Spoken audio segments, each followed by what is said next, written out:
네, 반갑습니다. 우리 옆사람과 인사 나누시죠. 반갑습니다.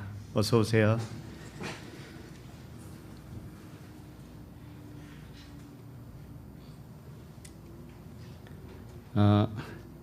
광고 한 가지 드립니다. 다음 주 수요일은 추석 명절 시작 날이라서 30일 날 그날 하루만 쉬겠습니다. 주일 날은 계속 이어지고요. 우리 기도하겠습니다. 하나님 아버지, 날마다 순간마다 눈동자같이 우리와 함께 하시는 아버지께 찬양을 드립니다.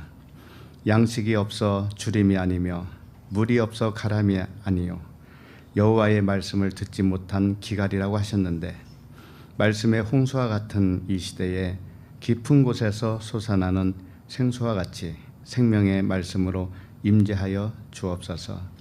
늘 말씀 안에서 함께하는 지체들에게 목마름이 없는 생수를 먹여 주시옵소서. 항상 쉴만한 물가에서 의와 평강과 희락이 넘치게 하여 주옵소서. 예수 그리스도 이름으로 기도합니다. 아멘. 어서 오세요.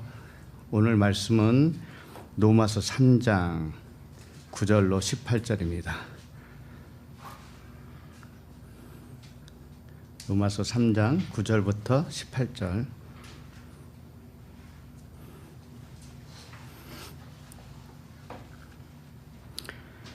어, 9절부터 함께 읽겠습니다. 시작. 그러면 어떠하냐? 우리는 나으냐? 결코 아니라. 유대인이나 헬라인이나 다 죄 아래에 있다고 우리가 이미 선언하였느니라. 기록된 바 의인은 없나니 하나도 없으며 깨닫는 자도 없고 하나님을 찾는 자도 없고 다 치우쳐 함께 무익하게 되고 선을 행하는 자는 없나니 하나도 없도다. 그들의 목구멍은 열린 무덤이요 그 혀로는 속임을 일삼으며 그 입술에는 독사의 독이 있고 그 입에는 저주와 악독이 가득하고 그 발은 피 흘리는데 빠른지라. 파멸과 고생이 그 길에 있어 평강의 길을 알지 못하였고 그들의 눈앞에 하나님을 두려워함이 없느니라 함과 같으니라. 아멘. 로마서 11번째 말씀 제목은 죄 아래의 본성입니다. 죄 아래의 본성. 오늘 말씀은 모든 사람은 죄 아래에 있다고 이미 선언했다, 이렇게 말을 시작합니다. 모든 사람은 죄 아래에 있다 이거예요. 모든 사람이에요. 모든 사람. 어떤 사람은 아니고 어떤 사람은 기고 그런 게 아니라고요. 지난주 말씀을 일단 상기해 보면 이면적 유대인의 나음이 무엇이고 마음의 할례의 유익이 무엇인가를 살펴봤어요. 지난주에. 그래서 그걸 한마디로 말하면 이면적 유대인이 표면적 유대인보다 뛰어나고 마음의 할례가 유익이 무엇이냐라고 할 때 그들이 하나님의 말씀을 믿음으로 받았음이라 그랬어요.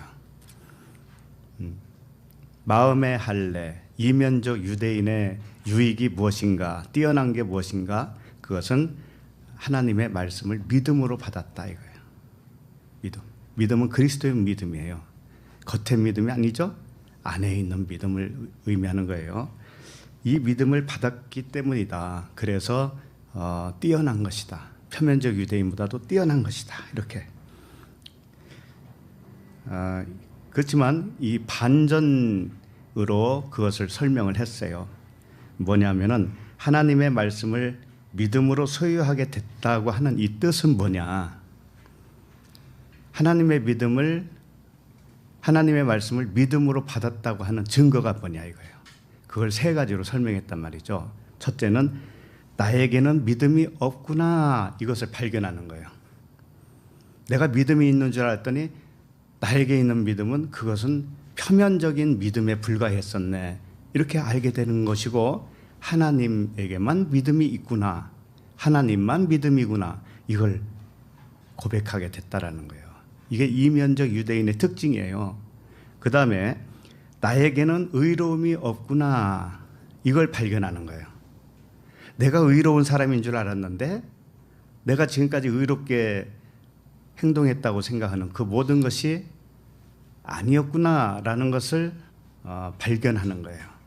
자, 그러면 누구에게만 의로운가 하면은 하나님만 의롭구나. 이렇게 되죠? 네, 이렇게 안 것이 뭐냐면 이면적 유대인이에요. 그 다음에 나의 말은 모두 거짓말이었구나. 이거예요. 내가 말하는 모든 것이 진짜인 줄 알았더니 거짓말이었네. 이것을 진실로 깨닫는 겁니다. 깨달으면 누구만 참말이 되는 거예요? 하나님만 진실이다. 하나님만 참되다. 자, 이렇게 세 가지로 들어서 설명을 한 거예요. 이면적 유대인, 마음의 할례를 받은 자의 상태가 그런 상태란 말이에요. 이렇게 나의 불의가 드러나야 하나님만 의로우심이 증명이 되는 것이기 때문에 그래요. 하나님은 이걸 원하시는 거예요. 하나님이 정말 하나님 되심을 증명하기 위해서는 하나님 아닌 것을 드러낼 수밖에 없어요. 하나님만 하나님이고 나머지는 하나님이 아니에요. 이렇게. 그러니까 참 이게 이해하기 좀 힘들 수도 있겠는데 온 세상은 하나님이에요. 보이는 세상이나 보이지 않는 세상이나 다 하나님이에요. 하나님이 창조하셨습니다.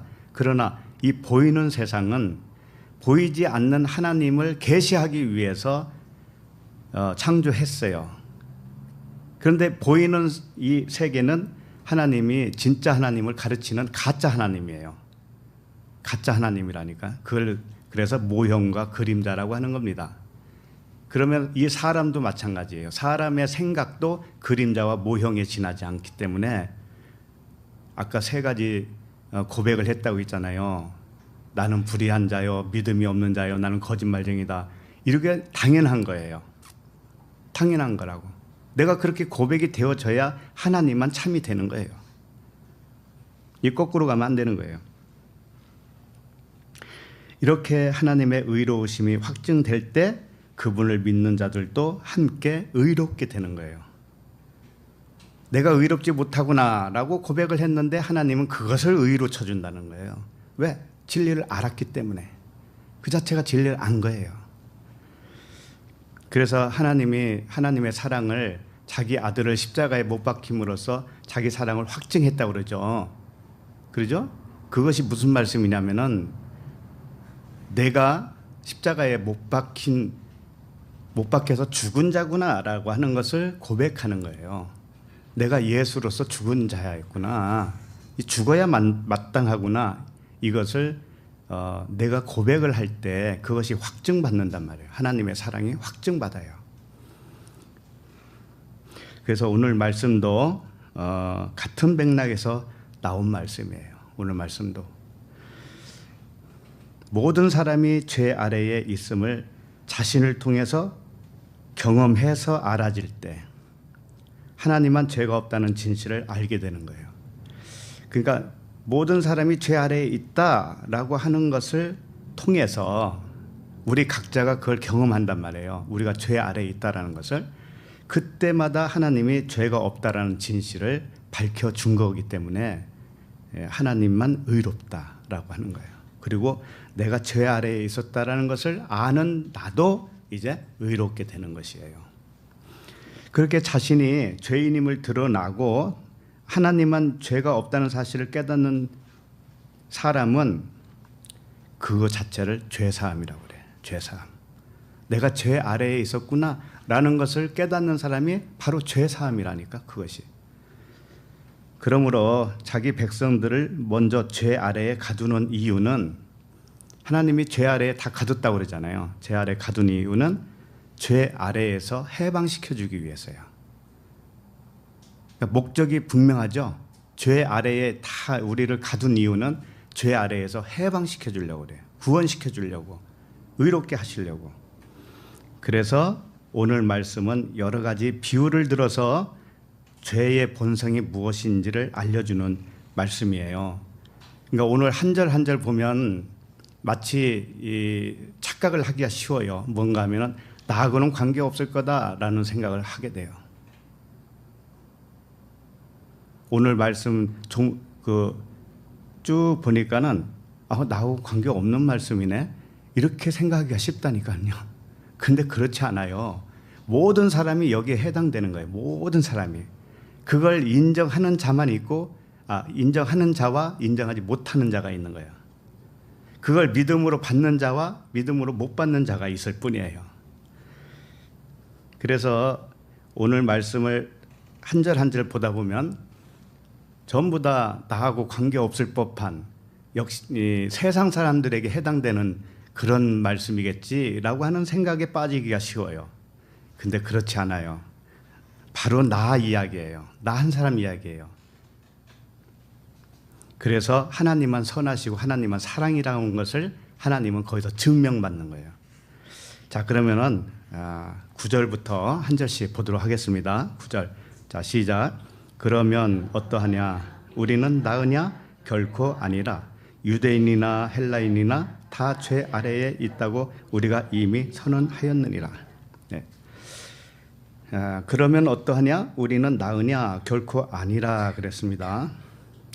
여기서 우리는 나으냐라고 할 때 이 나으냐, 더 낫느냐 이런 그런 뜻이죠. 더 뭐 특별하냐, 더 뛰어나냐 이런 뜻이겠죠. 프로에코마이라고 하는 단어인데 무엇보다 뛰어나다 이런 뜻인데 그렇다고 해서 이 문맥을 보면은 유대인이나 헬라인이나 다 죄 아래에 있다고 그랬습니다. 그러니까 사도 바울이 지금 하는 말을 어떻게 이해할 수가 있는가 하면은 사도 바울 같은 자신도 유대인이잖아요. 원래 유대인이 헬라인보다 뛰어나지 않아 라고 하는 그런 말로 들리기가 쉬워요. 근데 그렇지가 않아요. 자, 유대인이 헬라인보다 조금 뛰어난다고 해서 그게 뭐예요? 별거 아니잖아요. 남과 비교해서 조금 낫고 덜하고 이것은 하나님 앞에서는 아무 쓸모가 없는 거예요.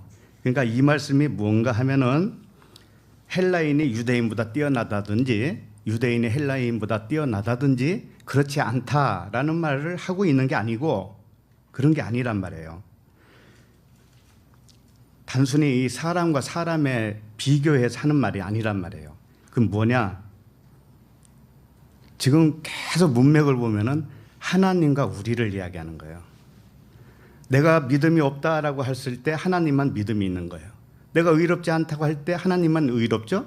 그러니까 하나님과 지금 계속적으로 이 비교를 하고 있는 거란 말이에요. 그러니까 더 낫지 않다라고 하는 것은 누구보다 더 낫지 않다라는 거예요?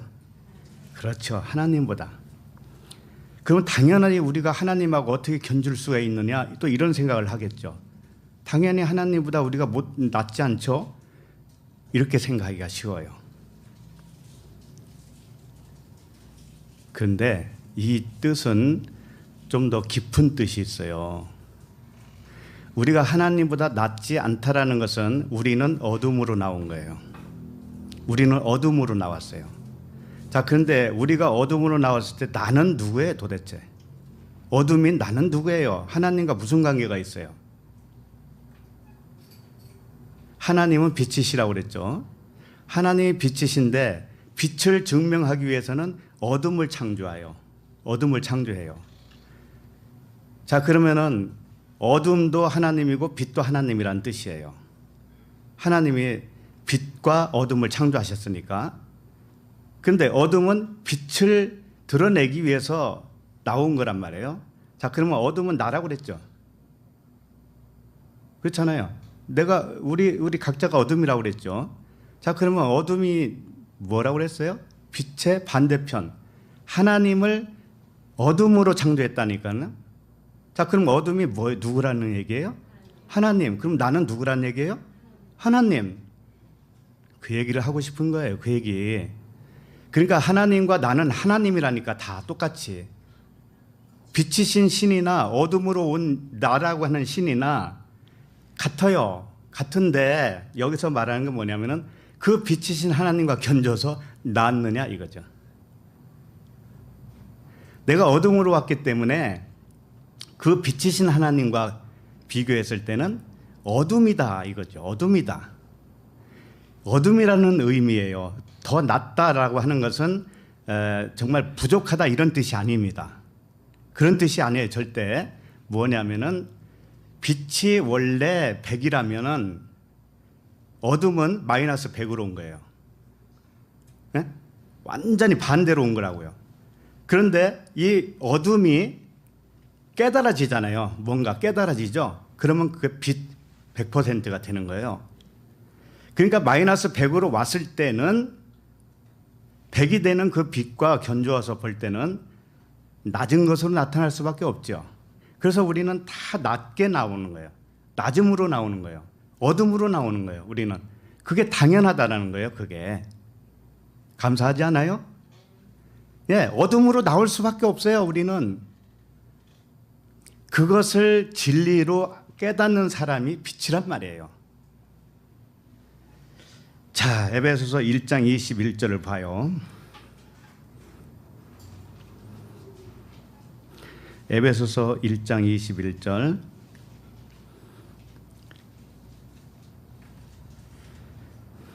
자, 시작. 모든 통치와 권세와 능력과 주권과 이 세상뿐 아니라 오는 세상에 일컫는 모든 이름 위에 뛰어나게 하시고. 네. 자, 모든 이름 위에 뛰어난 분이 누구냐면은 그리스도죠. 하나님 자신이에요. 쉽게 말하면. 근데 모든 이름이 뭐예요? 모든 이름이 쉽게 말하면 어둠이에요. 어둠. 이 세상의 권세, 통치, 능력, 주권. 그러니까 이 세상뿐 아니라 오는 세상에 일컫는 모든 이름이라고 그러잖아요.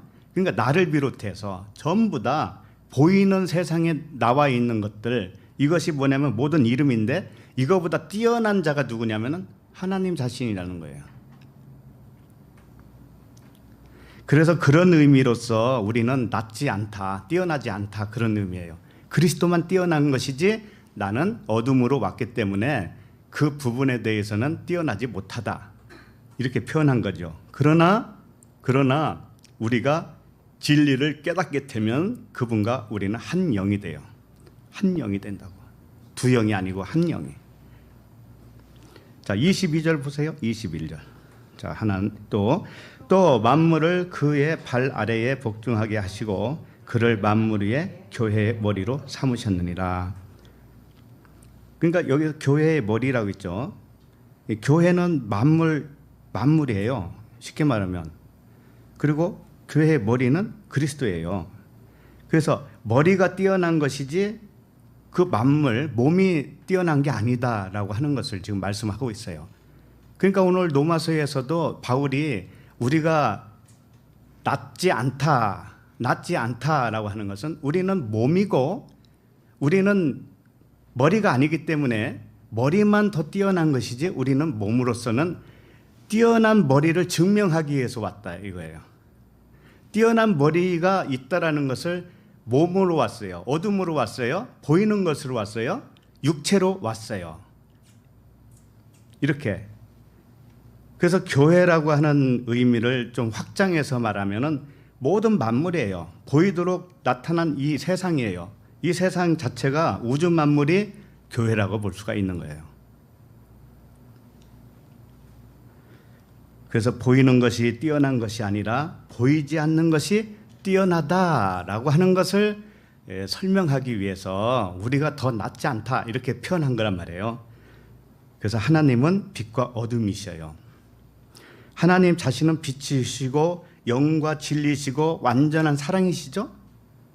그런데 그 완전함, 그 온전함으로 증명받기 위해서는 자신이 아닌 것을 창조할 수밖에 없어요. 지금 내가 반복으로 말씀드리는 겁니다. 이 부분을 좀 숙지하기 위해서예요. 하나님 자신이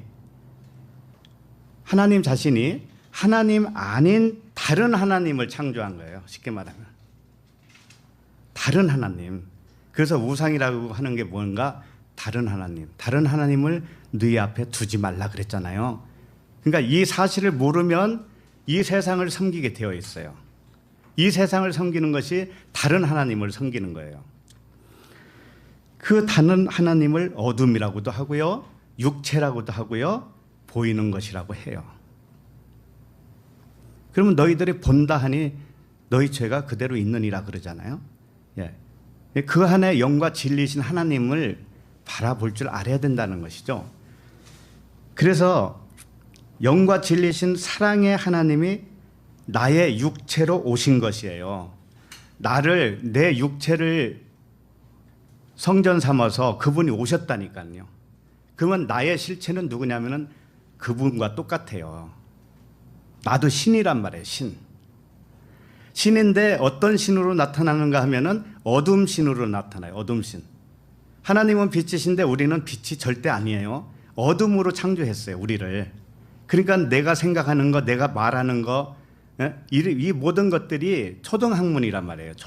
초등학생. 어둠이기 때문에. 그래서 하나님은 한 분이신데, 자, 전체로 보면 하나님이 한 분이신데, 우리 각자에게 오셨으니까 개별적인 하나님으로 오신 거예요. 아셨죠? 여기서 우리가 지금 한 20명 되면 20명의 각각 개별적으로 하나님이 오셨어요. 그러나 큰 틀에서는 하나님 한 덩어리예요. 그래서 우리는 하나라는 거예요. 옆 사람과 우리도 하나예요, 하나. 그분만이 하나예요. 그분만이 하나시기 때문에, 한 분이시기 때문에 전체 우리는 통일되는 거예요. 그래서 하나님이, 빛이신 하나님이 어둠인 나로 오셔서 어둠을 표현하는 거예요. 나를 통해서 어둠을 표현해요. 끊임없이 어둠을 표현한다니까. 그래서 어둠을 표현하면 그 어둠이 아니라는 것으로 나오죠. 어둠은 아니니까. 그 아닌 것으로 나올 때 빛이신 하나님이 드러나는 거예요. 자, 이게 하나님의 방식이라니까요. 그러므로 우리들은 그분의 모양과 형상으로 이 땅에 왔어요. 주님이 그랬잖아요. 하나님의 형상과 모양을 따라 사람을 지었다고 그랬잖아요. 그러니까 그분을 닮은 꼴로 우리를 지었는데 한쪽은 어둠이요, 한쪽은 빛이란 말이에요. 우리도 그렇게 지었단 말이에요. 한쪽은 어둠이요, 한쪽은 빛이에요. 근데 그것을 다르게 표현하면은 겉사람, 속사람 이렇게 표현하는 거예요. 우리는 속사람이 자랄 때까지는 겉사람으로, 어둠으로밖에는 몰라요. 어둠으로 나오게 되어 있어요. 자, 그런데 머리 되시는 그리스도의 장성한 분량에까지 자란단 말이에요. 자라. 우리 속사람이 자라요. 점점. 그러면은 겉사람의 그 어린아이 때를 벗을 수가 있는 거예요. 처음에는 다 어둠으로 나올 수밖에 없는 겁니다. 예수께서 이 진리를 확증해 주셨습니다. 마태복음 27장 37절에 보면 제가 읽어드릴게요. 그 머리 위에 이는 유대인의 왕 예수라 쓴 죄패를 붙였더라. 예수님이 십자가에 죽으셨는데 그 머리 위에다가 죄패를 붙였어요. 뭐라고 했냐면 유대인의 왕 예수 이렇게 붙였어요. 자, 그러면 이 죽어 계신 그 육체 예수가 뭐라는 거예요? 유대인의 왕이에요. 자, 그러면 이 시체가 유대인의 왕이라고 할 때는 표면적인 유대인의 왕이 될 것이고, 죽으신 그분이 영으로 살아 계시니까 영으로는 이면적 유대인의 왕이겠죠. 네? 이 두 가지 다 의미가 있단 말이에요. 그래서 그분이 육체가 죽은 것은 표면적 유대인의 왕으로서 육체 예수가 죽었어요. 그러니까 그것은 어둠이었다라는 거예요. 이 육체는 어둠이었고 죄였다라는 것을 보여주는 거예요. 이게 상징으로 보여주는 거란 말이에요. 그러나 우리가 죽는다고 하는 것은 육체가 죽기 이전에 우리 육신에 속한 마음이 죽는 거예요. 육신에 속한 생각이 죽는 거예요. 그것을 주님이 죽음으로 표현해 주신 거죠. 이렇게 자신의 육체가 어둠으로 보여주는 거예요, 우리를. 어둠이 다른 하나님이 되는 거잖아요, 또.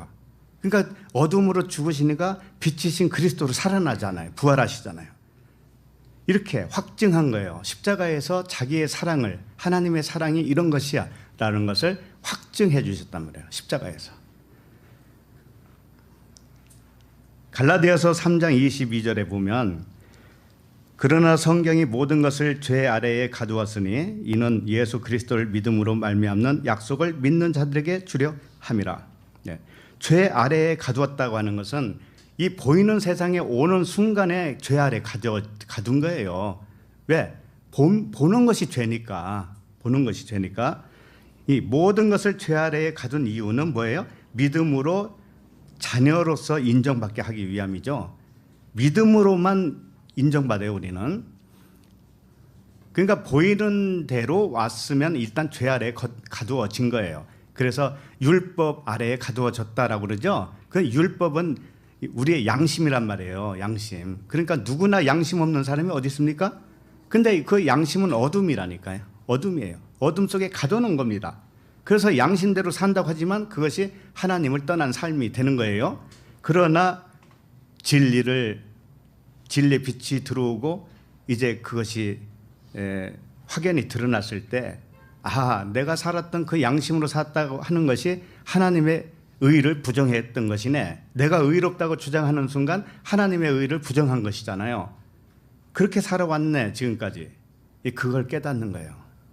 그렇게 깨달을 때 그 사람이 의인이에요. 그래서 여기 보면은 갈라디아서 3장 22절에 보면 그리스도를 믿음으로 말미암는 약속이라고 그랬어요. 그러니까 율법, 죄 아래에서 율법으로 살고 있는 그 죄의 반대가 뭐냐면은 믿음이라는 거예요. 믿음. 자, 그러면 우리는 이 세상에 사는 것 자체가 뭐예요? 죄 아래에서 사는 거죠. 자, 그러면 여기서 의인이 되려면은 어떻게 되냐면 믿음으로밖에는 이제 도리가 없어요. 믿음. 그리스도의 믿음. 이 보이는 대로 율법으로 작동하는 세상에서는 그 행위로는 의롭다함을 받을 육체가 없기 때문에 우리가 어떻게 의롭다함을 받는가 하면은 믿음으로만 의롭게 받는 거예요. 믿음으로만.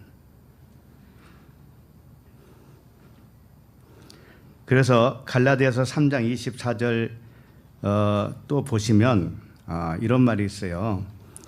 이같이 율법이 우리를 그리스도께로 인도하는 초등교사가 되어 우리로 하여금 믿음으로 말미암아 의롭다함을 얻게 하려 함이라 그랬어요. 자, 율법이 우리를 그리스도께로 인도하는 초등교사라는 겁니다. 자, 그러면 율법이 뭐예요? 우리의 양심이라고 했잖아요. 양심 또는 성경 말씀, 이 세상, 이 모든 것이 다 율법이에요. 이것은 왜 필요했는가? 이것은 죄이고 이것은 어둠인데 이 어둠을 왜 하나님이 창조하셨는가? 그리스도께로 인도하기 위해서. 참 하나님으로 인도하기 위해서. 참 하나님은 보이지 않는 하나님인데 자기가 참 하나님이라는 것을 증명하기 위해서는 가짜 하나님을 만들었어야 되는 거예요. 가방으로 말하면 내가 진품 가방이라고 하는 것을 증명하려면 짝퉁 가방을 만들어야 되는 거예요. 그와 똑같아요. 그래서 이 세상을 짝퉁으로 만든 겁니다. 자, 근데 그것을 통해서 왜 어떻게 하기를 원하는가 하면은 하나님, 참 하나님을 알게 하기 위해서 우리를 그렇게 인도하고 있다 이거예요. 그래서 목적은 믿음으로 말미암아 의롭다함을 얻게 하는 데 있다 이거예요. 그래서 모든 말씀은요, 공식이 있어요. 공식이 있는데 여러 가지 있지만 여기서 한 가지만 말씀드리면 모든 말씀은 이분법적인 표현이에요. 이분법이라고 하는 것은 하나를 둘로 설명하는 거예요. 하나님은 한 분이신데 하나님을 둘로 설명을 해요. 보이는 것과 보이지 않는 것 이렇게. 그래서 이 세상은 보이는 세상이고 이 보이는 세상을 통해서 보이지 않는 하나님을 알도록 인도하고 있는 겁니다. 자, 이렇게 이분법이고요. 또 하나는 반어법으로 하나님은 말씀하셔요. 반어법이 뭔지 아세요? 반대로 말하는 거예요. 반대로. 서로 반대로 말하는 거예요. 진짜가 있는데 이 진짜를 설명하기 위해서 반대 것으로 얘기해. 반대 것으로. 내가 말하고자 하는 어떤 바를, 어떤 내용을 반대로 말하는 거예요. 이게 반어법이에요. 반대로 말해요. 안에 있는 것을 밖의 것으로 말해요. 무슨 말씀인지 알겠죠? 보이지 않는 하나님을 보이는 세상으로 말씀하셔요. 이게 반어법이라는 거예요. 자, 그 다음에 역설법이 있어요. 역설법. 역설법은 서로 모순되는 방식이에요. 서로 모순된다고요. 진리와 비진리가 모순이죠. 근데 그 모순을 통해서 진짜 진리를 깨닫게 하기 위한 방법이에요. 이게 참 오묘한 겁니다. 신비로운 거예요. 역설법이라고 하는 것은 빛과 어둠이 서로 모순되죠. 빛과 어둠이 모순되잖아요. 모순되는데 그렇게 설명을 하고 있어요. 하나님은. 그래서 빛을 깨닫게 되기를 바라시는 거예요. 이게 역설법이에요. 하나님의 의를 사람의 불의로 나타내고 있어요. 자, 하나님은 사랑이에요. 사랑의 반대가 뭘까요, 그러면? 사랑 아닌 것은 전부 다 사랑의 반대예요. 사랑과 반대되는 그런 개념은 뭐가 있을까요? 분노도 있고요. 두려움도 있고 미움도 있고 시기, 질투 전부 다죠. 예, 이게 사랑의 반대편인데 서로 모순되죠. 모순돼요. 그러나 모순되는 그걸 가지고 진짜 사랑을 가르치고 있다니까요. 이게 역설법이에요. 역설법. 이걸 모르시면 안 된다고요. 이해를 못 한다고, 하나님 말씀을. 그래서 믿음 없음을 알면, 내가 믿음 없음을 알면 믿음이 있는 거예요.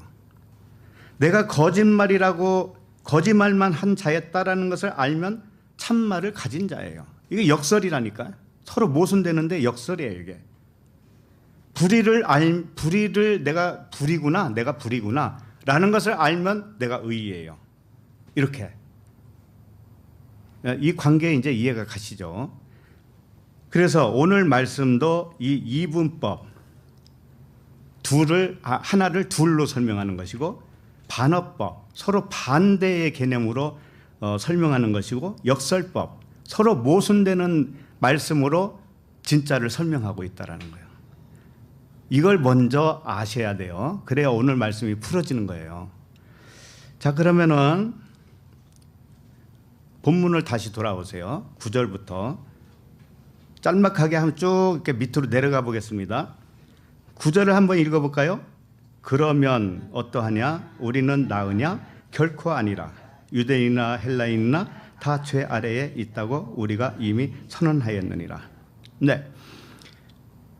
내가 우리 각자가 죄 아래 있음을 알고 하나님만 죄가 없다라는 것을 깨닫게 되면 그 믿음으로 말미암는 의롭다함을 얻어요. 이게 역설법이라니까요. 반어법이고 역설법이라고요. 내가 죄 아래에 있음을 알고 하나님만 죄가 없다라는 것을 깨닫게 되죠. 그러면은 그 믿음으로 말미암아 의롭다함을 얻는다고요. 이해가 가죠? 자, 그 다음에 10절을 보세요. 시작. 기록된 바 의인은 없나니 하나도 없으며. 네. 의인은 없다고 그랬습니다. 그러면 나에게 의의가 없고 하나님만 의로우신 분임을 깨닫게 되면 그 믿음으로 말미암아 의롭다 여김을 받아요. 응? 이해가 가죠? 자, 그러면 11절 시작. 깨닫는 자도 없고 하나님을 찾는 자도 없고. 자, 깨닫는 자도 없다라는 것은 나 스스로 깨달을 수가 없다는 거예요. 하나님이 와 주셔야 내가 깨달아지지 내가 혼자 깨달을 수가 없어요. 그러니까 나 스스로 깨달을 수도 없었다. 진짜 하나님을 찾았던 것이 아니다. 이것을 깨달으면 그러니까 하나님을 찾는 자도 없다고 그랬잖아요. 근데 왜 하나님을 찾는 자가 없어요? 많죠. 여기만 해도 많잖아요. 그런데 이 말은 뭐냐면은 어둠에 있을 때는 하나님을 찾기는 찾는데 진짜 하나님을 못 찾은 거예요. 가짜 하나님을 찾고 있었던 거예요. 예를 들면 내가 지금 생활에 쪼달려서 죽겠죠? 그럼 하나님 살려주세요라고 할 거 아닙니까? 그럼 어떤 하나님에게 그 기도를 했을까요? 겉에 하나님이잖아요. 겉에 하나님. 물질의 하나님이죠. 그죠? 네. 그게 나쁘다는 건 아니에요. 그렇게 시작을 한다 이거죠. 그렇기 때문에 진짜 하나님은 못 찾았던 겁니다. 네. 그렇게 자기 자신을 진실로 깨닫는 자는 그 믿음으로 말미암아 의롭다함을 얻은 것이 되는 거예요. 자, 12절 시작. 다 치우쳐 함께 무익하게 되고 선을 행하는 자는 없나니 하나도 없도다. 네. 다 치우쳐서 함께 무익하게 됐다. 나의 겉사람은 무익한 것이다 라고 하는 것이에요. 선함이 전혀 없다. 오직 선하신 분은 하나님께만 있다라는 것을 믿고 깨달아지면 그 믿음으로 말미암아 의롭다함을 얻는 거예요. 이게 역설법이라고요. 자, 그 다음에 13절 시작. 그들의 목구멍은 열린 무덤이요 그 혀로는 속임을 일삼으며 그 입술에는 독사의 독이 있고. 네. 우리하고는 관계없을 법한 말씀으로 들리죠. 그러나 그렇지가 않아요. 육신의 생각은 이 무덤에서 나오는 거예요. 입에서 나오는 모든 말은 독사와 같이 죽이는 말이라는 거예요. 이것을 정직하게 깨달은 사람은 하나님만 참되다라는 것을 인정하게 되겠죠. 그러면 그 믿음으로 말미암아 의롭다함을 얻어요. 오늘 말씀은 모두 이런 식이에요. 자, 그러면 10절을 보겠습니다. 이제 10절 또 자세하게 보도록 하겠습니다. 10절 시작. 기록된 바 의인은 없나니 하나도 없으며. 10절이죠? 네. 기록된 바 의인은 없나니 하나도 없다. 그러니까 나에겐 의의가 없고 하나님만 의로우신 분임을 깨닫게 되면 믿음으로 말미암아 의롭다함을 얻어요. 이제 이렇게 우선 아셔야 돼요. 그 다음에 의인이 하나도 없다고 선언한 것은 이미 기록이 되어 있다라는 것이죠. 여기 보니까 기록된 바 그랬잖아요. 그러죠? 그 기록됐다고 하는 말씀들은 굉장히 많아요. 구약에 이미 많다고요. 그 중에 하나만 살펴보면 전도서 7장 20절에 선을 행하고 전혀 죄를 범하지 아니하는 의인은 세상에 없기 때문이로다. 의인은 없다라는 거예요. 세상에 없다. 왜 의인은 없을까요? 보이도록 왔기 때문에 그래요. 육체를 입고 왔기 때문에 그래요. 그 자체가 불이라니까요. 자꾸 그 헷갈리면 안 돼요. 모든 사람은 육체라니까요. 육체로 왔죠. 그러면 겉사람을 입고 온 거예요. 어둠으로 왔단 말이에요. 근데 이것이 하나님의 방식이에요. 이건 우리에게 지극히 자연스러운 거라고요. 자연스러운 거예요. 그래서 의인이 없다라고 여기저기 기록이 많이 돼 있어요. 시편 14편 1절부터 한번 보도록 하겠습니다. 시편 14편 1절을 펴보세요.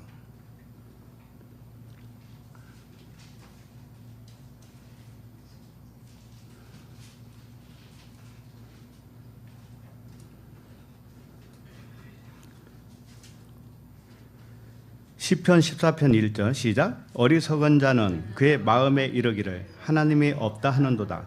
그들은 부패하고 그 행실이 가증하니 선을 행하는 자가 없도다. 이건 뭐냐면은 어리석은 자는 하나님이 없다고 그러는데 하나님이 없다고 하는 사람 없어요. 다 있다고 해요. 이 하나님이 뭐냐면 진리 하나님을 의미하는 거예요. 진리 하나님. 그 진리 하나님은 없다라고 한다고 사람이. 그냥 이 세상 만든 신은 있겠지라고 한다고요.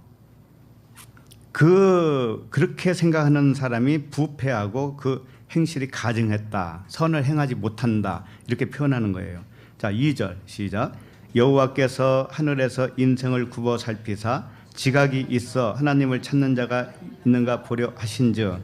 네, 인생을 굽어 살펴보신 하나님이 보니까 이 어둠으로 졌으니까 당연히 어둠으로 있을 거 아니에요. 그러니까 빛 대신 하나님을 찾지를 못하고 어둠으로만 있더라 이거죠. 자, 그다음에 3절. 다 치우쳐 함께 더러운 자가 되고 선을 행하는 자가 없으니 하나도 없더라. 이렇게. 자, 이게 하나님이 비관적인 말씀이겠습니까? 하나님이 하늘에서 구워보니까 인생이 저래. 그 인생을 누가 만드신 거예요? 네. 자신이 만들어 놓고 저것들이 왜 그래 이렇게 하는 하나님이겠냐고요. 절대 안 그래요. 그런 하나님이 아니에요.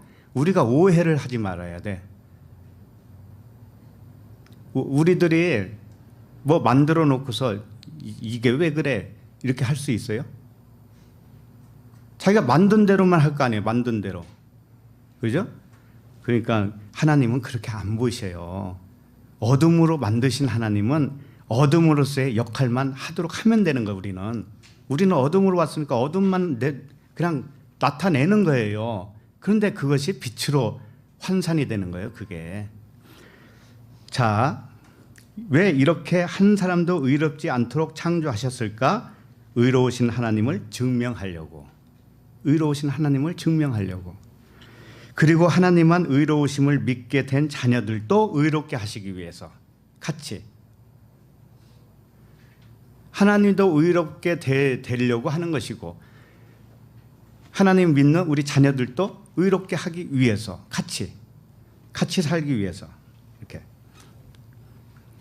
본문으로 돌아오면 기록된 바 의인은 없나니 하나도 없다 이렇게 돼 있는데 사람은 왜 불의로 나타내어야 했는가? 사람은 불의라는 것을 깨달을 때 하나님의 의가 나타나기 때문이다. 그래서 순서가 바뀌어도 상관없어요.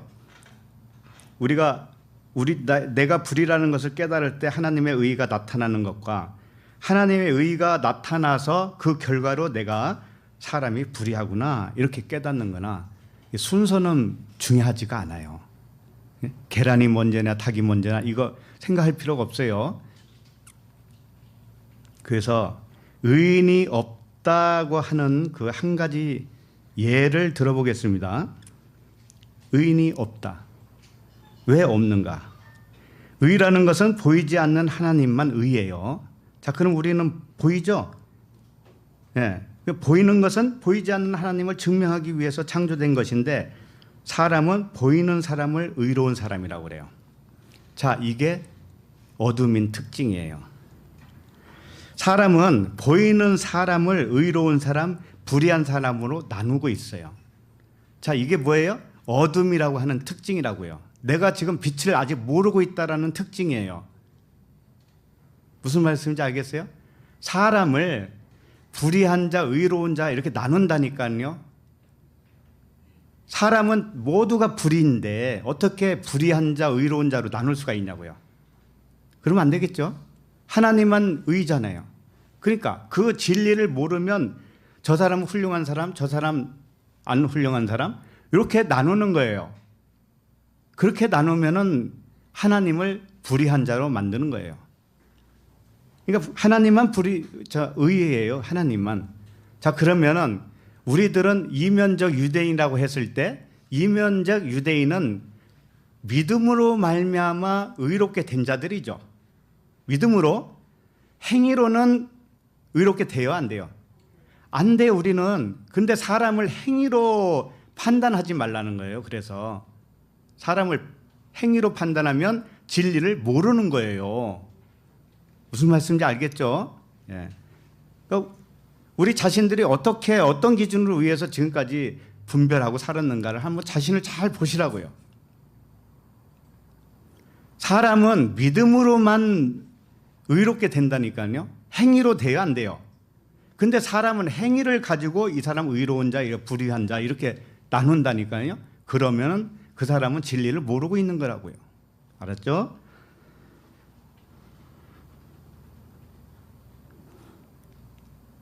그래서 나 자신들로부터, 우리 자신들부터 다른 사람을 정죄해서는 안 돼요. 일단 그래요. 왜? 행위로는 정죄받을 수밖에 없는데 나를 비롯해서 겉에 보이는 것으로는 전부 다 정죄감이잖아요. 그래서 우리는 그 정죄를 면했다고 하는 것은 믿음으로 말미암아 의롭게 되었다라는 거예요. 예. 그래서 하나님도 자신이 창조한 이 어둠을 정죄하지 않아요. 아니, 하나님이 이 세상을 만들어 놓고 어떻게 정죄를 해요? 정죄하겠어요? 안 하죠. 근데 사람은 그것을 이해를 못하니까 사람은 하나님이 나를 정죄할 것으로 생각을 해. 그게 육신의 생각이에요. 하나님은 아무도 정죄하지 않아요. 근데 나 혼자만 하나님이 나를 정죄할 거야 이러고 사는 거예요. 그리고 남도 정죄를 해요. 이게 어디에 근거해서 그렇게 하죠? 육신의 생각이잖아요. 육신의 생각, 육신의 기준이잖아요. 육신의 기준은, 육신의 생각은 하나님과 원수가 된단 말이에요. 그래서 하나님이 이 어둠이라고 하는 이 세상을 창조한 이유는 진짜를 설명하기 위해서 필요한 도구란 말이에요. 필요한 도구. 주방에서 사용하는 도구는 칼도 있고 망치도 있고, 망치는 아닌가? 가위도 있고 프라이팬도 있고 다 있잖아요. 근데 주부가 그걸 보면서 이런 나쁜 놈, 너 왜 이렇게 생겼니? 그렇게 할 수 있어요? 그건 뭐예요? 요리하려고 나온 그 도구들 아닙니까? 그와 같이 하나님도 이 세상의 모든 것을 도구로 사용하시는 거지, 이 정죄를 하는 게 아니다 이 얘기예요. 그래서 10절에 기록된 바 의인은 없나니 하나도 없다. 한 사람도 없는 이 불의한 자가 의인이 될 수 있는 딱 하나의 방법이 있어요. 우리는 다 불의라고 그랬잖아요. 의인이 없다고 그랬죠? 근데 의인이 될 수 있는 건 뭐예요? 믿음으로 말미암아 의롭다함을 여김을 받는 거죠.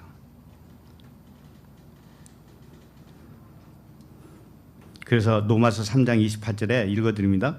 그러므로 사람이 의롭다 하심을 얻는 것은 율법의 행위에 있지 않고 믿음으로 되는 줄 우리가 인정하노라.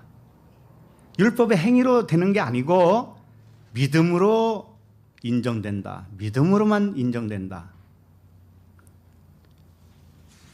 그래서 의인은 하나님께만 있구나 라는 것이 나의 믿음이 되었을 때 그것을 의롭다 여긴다 이거예요. 하나님은. 자, 그러면 11절을 보도록 하겠습니다. 11절 시작. 깨닫는 자도 없고 하나님을 찾는 자도 없고. 깨닫는 자도 없다, 하나님을 찾는 자도 없다라는 것은 내가 스스로 깨달을 수 없다라는 것을 아는 것이고, 진리의 하나님을 찾은 것이 아니었구나라는 것을 내가 인정할 때가 와요. 그러면은 하나님이 찾아오셔서 나를 계시해 줬구나, 그걸 인정하게 되죠. 이렇게 인정했을 때 그 믿음으로 말미암아 의롭게 되어져요. 그 믿음으로 말미암아 의롭다함을 받아요. 이렇게 항상 반전이에요. 역설이에요. 그걸 아셔야 됩니다. 그래서 여기 보면은 11절 보면 깨닫는 자도 없고 하나님을 찾는 자도 없다고 그랬는데, 찾는 자라고 하는 게 에크제테오라는 단어예요. 에크제테오. 제테오가 찾다, 구하다 이런 뜻인데, 에크제테오는 그 찾는 것이 절실한 필요로 찾는 것이 아니다라는 거예요.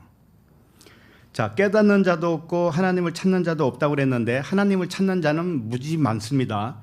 그런데 절실한 필요로 의해서 하나님을 찾는 것이 아니었다라는 거예요. 절실하게 필요한 것은 뭐예요? 영과 진리이신, 영혼의 구원을 해주시는 그 하나님이에요. 그렇죠?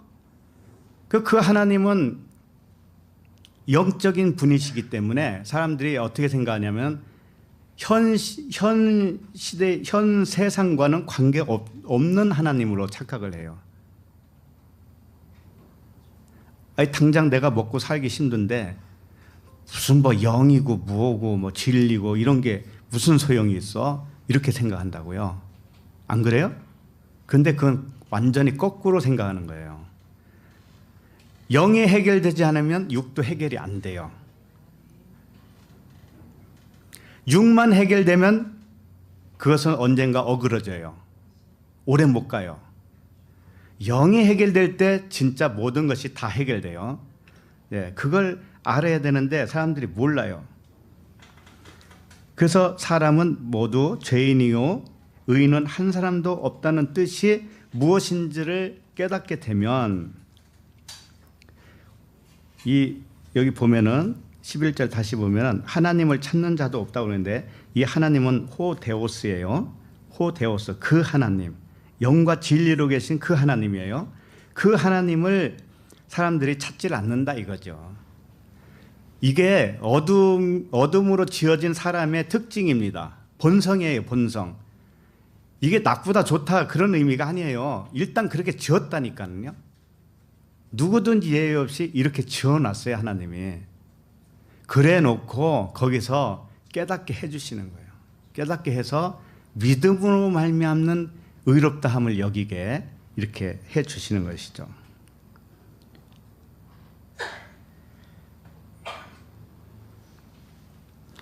그래서 죄와 불의가 하나님을 증거하기 위해서 만드신 거예요. 죄와 불의. 우리가 다 죄 아래 있다고 그랬죠. 다 불이라고 그랬죠. 이것은 하나님을 증거하기 위해서 만드신 것인데 사람이 생각하는 죄와 불의는 율법의 행위 차원으로 오해하는 거예요. 그 결과로 죄에 대한 회개를 한다고 하면서 어떻게 하는가 하면은 과거에서부터 현재까지 자기 행위를 들춰봐요. 자기 행위를. 그래서 자기 행위를 회개해요. 그게 회개인 줄 알고. 이것은 인간 측면에서 선한 것 같지만 진짜 선한 것이 아니라는 거 아시죠? 이렇게 하는 것이 뭐냐면은 하나님을 찾지 못했다라는 거예요. 이렇게 하는 것이. 이렇게 하는 것이 깨닫는 자도 없다라고 하는 거예요. 깨닫지 못했기 때문에 회개를 어떻게 하는가 하냐면 인간적인 측면으로 회개를 한다고요. 옛날 어머니들이 그랬잖아요.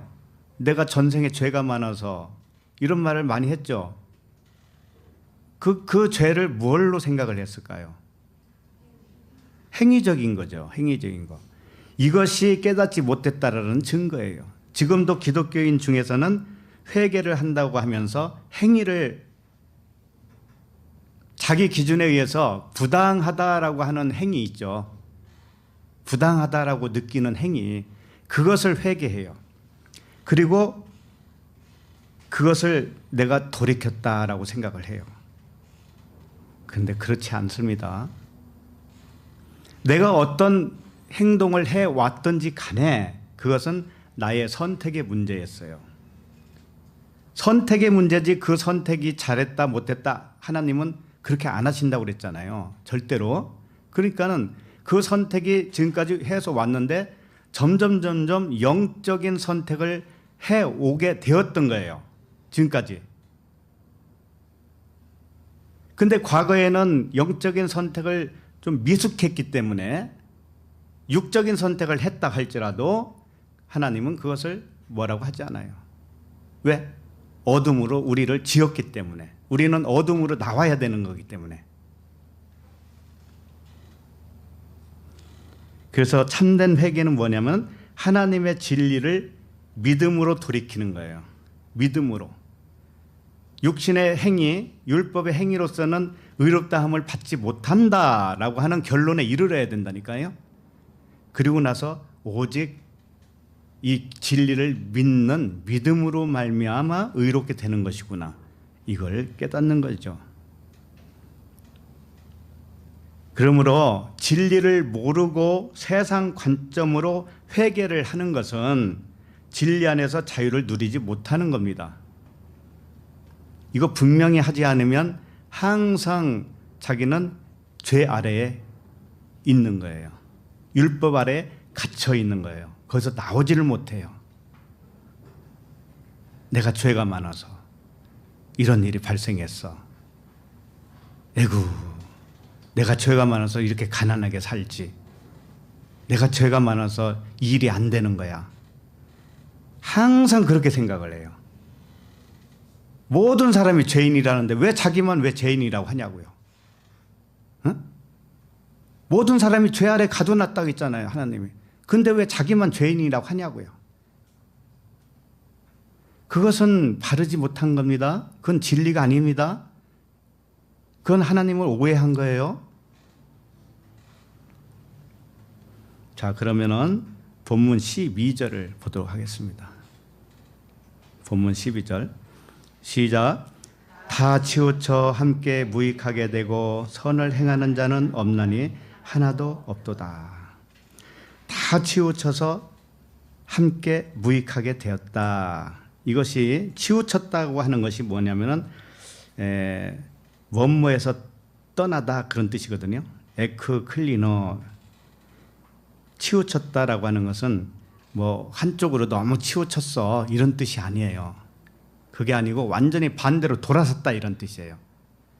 그러니까 하나님은 빛이신데 반대로 돌아서면 뭐예요? 어둠이잖아요. 그게 당연한 거란 말이에요. 그 어둠으로 함께 무익하게 됐다. 무익하게 됐다. 유익이 없다 이거죠. 선을 행하는 자도 없다. 그러니까 항상 이 치우쳤다라고 하는 것은 돌아섰다. 의로우신 하나님에게서 돌아서 있는 상태, 그것이 무익하게 됐다라는 상태의 어둠이기 때문에 무익해요. 어둠 자체는 무익한 겁니다. 그러나 그 어둠이 빛을 알게 됐다면 어둠에서 떠난 거예요. 빛을 받아들이게 된 거죠. 그래서 이 나쁘다는 뜻이 아니에요. 지금 하나님의 반대편으로 돌아서 있다라고 하는 거, 치우쳤다고 하는 것이 무익하게 되었다라는 것이 나쁜 것이 아니라니까요. 지금 반어법을 사용하는 거예요. 반대로 지금 설명하고 있는 거예요. 무엇을 설명하기 위해서예요? 하나님은 빛이시여, 너희는 어둠이잖아. 그리고 하나님 자신이 어둠으로 왔잖아. 너를 통해서 지금 표현하고 있잖아. 하나님이 우리 개별적으로 나한테 왔다 그랬죠. 그러면 하나님이 나를 통해서 어둠을 드러내고 있다니까요. 어둠을 드러냄으로 인해서 자신이, 한쪽 자신이, 진리 하나님 자신이 참이다라는 것을 계속적으로 인정을 받는 거예요, 본인이. 그래서 체험을 같이 한다고 그랬잖아요, 제가. 네? 나와 하나님이 체험을 같이 하는데, 나와 하나님은 또 하나님 한 분이셔요. 나는 없는 거예요, 나는. 내가 생각하는 나는 없어요, 원래. 하나님만 계신 거예요. 그래서 반어법, 역설법으로 말씀을 하시는 것을 우리는 알아야 돼요. 이 나쁜 뜻으로 하는 게 아니란 말이에요, 전부 다. 하나님에게서 돌아서서 무익하게 드러나는 거예요. 무익한 것으로 드러나야 되는 거예요. 아셨죠? 하나님이 사랑인데 사랑의 반대편으로 다 드러나야 되는 거예요. 드러나면 역시 하나님은 사랑이시네, 이렇게 인정할 수밖에 없죠. 요걸 위해서 하는 거라니까. 그러니까 내가 의인인 채 하고 내 안에서 선한 것만 나와야지 이러고 살면은 웃기잖아요. 어둠이 빛 행세를 하는 거잖아요. 그래서 바울조차도 자신이 거짓말을 하고 있다라고 소개를 한 거예요. 바울이 말하는 것 자체는 거짓말이라는 것은 뭐냐? 자기가 진리를 거기다가 집어넣어서 말을 했지만 겉의 것은 다 거짓이잖아. 그러면 그걸 듣는 너희들이 겉의 것으로만 들으면 다 거짓말을 듣는 거야. 그런데 내가 하는 거짓말을 통해서 너희들이 그 속에 있는 진리를 깨달으면 내 말도 참말이 될 거야. 이런 뜻이죠. 그래서 바울은 날마다 죽노라라고 표현을 했던 거예요. 왜냐하면 겉의 것은 날마다 죽어야 그 안의 것이 나오니까. 이 진리를 날마다 아는 사람은, 날마다 죽는 사람은 날마다 사는 거예요. 반어법이라고 했죠. 역설법이라고 그랬죠. 예? 날마다 죽는다고 하는 것은 날마다 사는 거라고요. 사는 거. 예. 12절을 다시 보면 다 치우쳐 함께 무익하게 되고 선을 행하는 자는 없나니 하나도 없다. 선을 행하는 자, 사람은 선을 행하지 못한다는 것을 깨닫게 될 때 하나님만 선이다라는 것을 인정하게 되잖아요. 그 진리를 믿는 그 믿음으로 말미암아 의롭다 함을 얻는 거예요, 우리가. 그러므로 이 모든 말씀은 자신이 어둠임을 알 때 빛을 본 것이 되는 거예요. 빛을 본 사람은 자기가 어둠인 것을 알아요. 내가 어둠인 것을 아는 사람은 빛을 본 사람이에요. 이렇게 항상 역설이 있단 말이죠. 그걸 이해를 해 주셨으면 좋겠어요. 자, 그러면 본문 말씀 13절을 읽겠습니다. 13절 시작. 그들의 목구멍은 열린 무덤이요 그 혀로는 속임을 일삼으며 그 입술에는 독사의 독이 있고. 자, 이 말씀도 간단하게 설명한다면 우리 자신이 이런 사람이라는 것을 진리 차원에서 깨달으면 목구멍이 열린 무덤이다. 목구멍은 열린 무덤이다. 그 혀로는 속임을 일삼으며 그 입술에는 독사의 독이 있다. 이것을 내가 인정을 하면 내가 그런 사람이었구나 인정을 하면 그러면 하나님만 참된 분이심이 드러나겠죠. 그러면 그 믿음으로 말미암아 의롭다의 여김을 받아요. 됐죠? 예. 자, 그러면은 13절 다시 보시고 이 그들의 목구멍은 열린 무덤이요 이렇게 돼 있는데 이게 구약의 인용 구절을 바울이 갖다가 이렇게 표현한 거예요. 시편 5장 9절 5편 9절을 보면 읽어드립니다. 한 절이니까 그들의 입에 신실함이 없고 그들의 심중이 심히 악하며 그들의 목구멍은 열린 무덤 같고 그들의 혀로는 아첨 하나이다. 이미 시편에 기록이 되어 있어요. 자, 그러면 열린 목구멍, 열린 무덤 뭐 이런 거 나오는데 이스라엘의 무덤은 어떻게 생겼죠? 굴을 팠어요.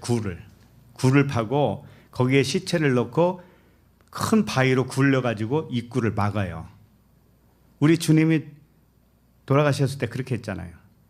그죠? 바위를 파가지고 만들었다 해서 우리 주님 건. 자, 이렇게 입구를 막은 바위가 만약에 열렸다라고 하면 어떻게 될까요? 구멍이 크겠죠? 그렇죠. 그 무덤 굴이 완전히 다 오픈되는 거 아니에요? 그와 같다라는 거예요. 사람의 목구멍이. 자, 그러면 안에 들어있는 것이 나올까요? 안 나올까요? 다 기어 나오죠.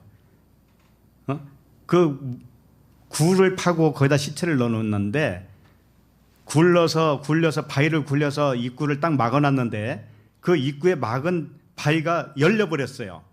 그러면 그 구멍 입구가 얼마나 크겠냐고요. 인간이 그렇다라는 거예요. 그 인간이.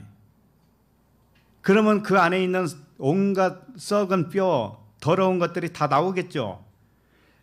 인간이 말하는 건 그거라는 거예요. 인간이 말하는 것은 전부 다 시체가 나오는 거고 더러운 거라는 거예요. 그러면 누구만 참된 말씀이 되겠죠? 하나님만. 그것을 내가 믿느냐 이거죠.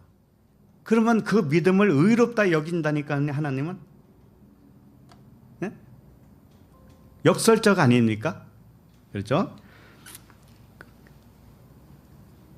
그래서 사람에게 나오는 것은 모두 더러운 것이다. 썩은 시체와 같다라고 하는 뜻이에요. 그게.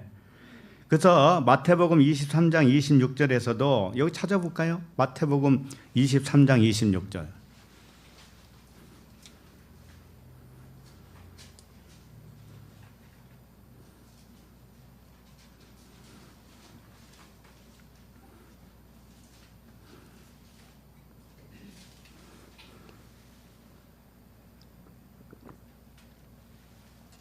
시작.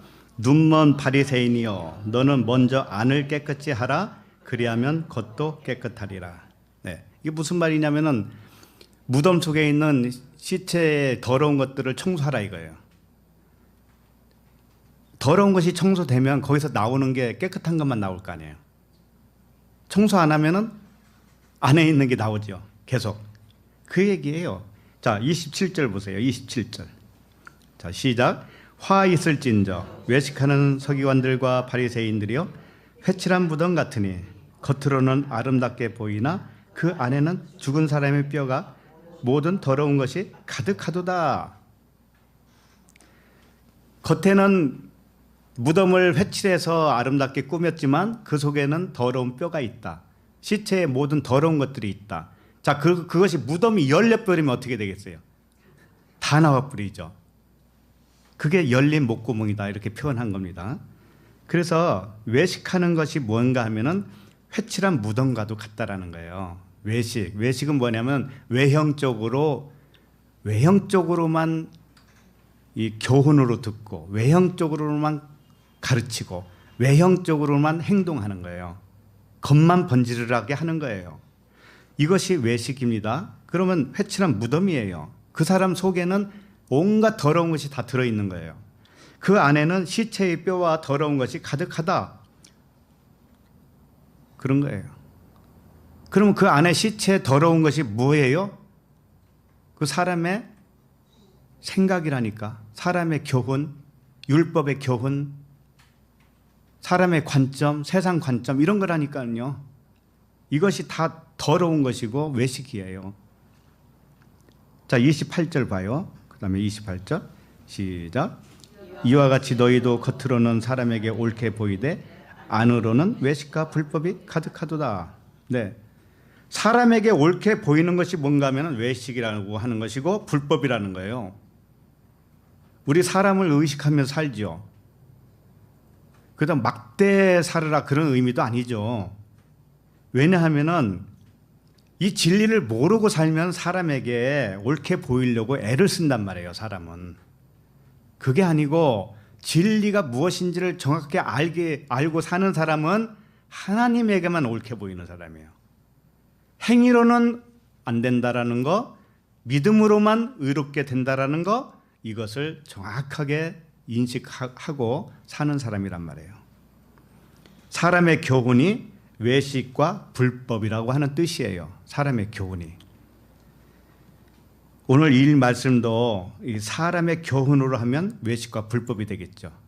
이 말씀도 전부 다 영과 진리의 말씀으로 받아들여야 돼요. 그러니까 사람의 교훈으로 하면 어떻게 되냐면 오늘 말씀도 이렇게 되잖아요. 죄 아래에 가둬놨다고 그러니까 우리 죄 짓지 맙시다 이렇게 하겠죠. 네? 모든 사람을 죄 아래 가뒀다고 하니까는 우리 죄 짓지 맙시다 그럴 거 아니에요. 이게 뭐예요? 사람의 교훈이고 더러운 것이고 시체고 시체의 썩은 뼈라는 얘기예요. 그렇게 말하는 것 자체가. 그 다음에 의롭게 삽시다 그럴 거 아니에요. 의인은 하나도 없다 그랬는데 우리만이라도 의롭게 삽시다 이런다니까. 그게 말이 돼요 그게? 의로울 수 없다라는 것을 알고 믿음으로 삽시다 이렇게 해야 되는 거 아니겠어요? 그렇죠? 그리고 하나님을 찾는 자도 없다고 그러니까 우리 늘 하나님을 찾으며 삽시다. 그럴 거 아니에요. 기도 억세게 해서 하나님을 찾읍시다. 그럴 거 아니에요. 근데 성경이 어떤 하나님을 찾으라고 한 거예요? 진리 하나님이잖아요. 사랑의 하나님을 찾아야 되잖아요. 겉에 하나님을 찾으라는 얘기가 아니죠. 네. 근데 다 겉에 하나님이요. 범사가 잘 되게 해주는 하나님. 응? 자, 그러면 범사가 잘 되게 안 해주는 하나님이에요? 또 하나님은? 이제 그 문제를 좀 후에 내가 좀 다루겠어요. 다른 하나님을 찾고 있다라는 사실도 모르면서 다른 하나님을 찾고 있는 거예요, 사람들이. 그래서 하나님을 찾는 자도 없다라고 하는 겁니다. 모든 사람은 하나님이라고 하는 그 신을 찾기는 찾아요. 근데 주파수가 안 맞은 거죠. 주파수가. 아무리 방송을 틀는데 자기가 원하는 주파수가 안 나와요. 자, 그래서 본문으로 다시 돌아와서 그 13절 그들의 목구멍은 열린 무덤이요 그 혀로는 속임을 일삼으며 그 입술에는 독사의 독이 있다. 이렇게 돼 있어요. 그러니까 사람이 하는 모든 말은 빛의 반대로 하게 되어 있어요. 모든 말이 반어법이라고 그랬죠. 네? 반대로 말한다니까. 사람은 반대로 말하게 되어 있어요. 어둠으로 지어놨기 때문에. 그래서 그 자체로 속이고 독이 있다라는 뜻이에요. 자, 그런데 그걸 깨닫는 사람은 이제는 뭐냐면 빛이 된 거예요. 그 어둠이 빛이 된 거예요. 그걸 알고 사람과 대화를 하는 거죠, 이제. 근데 상대방은 역시 어둠에 있기 때문에 반대 거 가지고 계속 말을 하는 거예요. 썩어진 것으로 막 말을 하는 거예요. 근데 나는 이제 알아. 그게 뭔지. 저 사람은 저렇게 어둠으로 나올 수밖에 없어. 하나님이 그렇게 지어놨으니. 그러나 나는 변환시켜야지. 그 말을 듣고도 변환시켜야죠. 무엇으로? 진리로. 어둠으로 말을 해도 나는 진리로 내 속에서 변환해서 들으면 되는 거예요. 그러면 시험 받을 게 아무것도 없죠.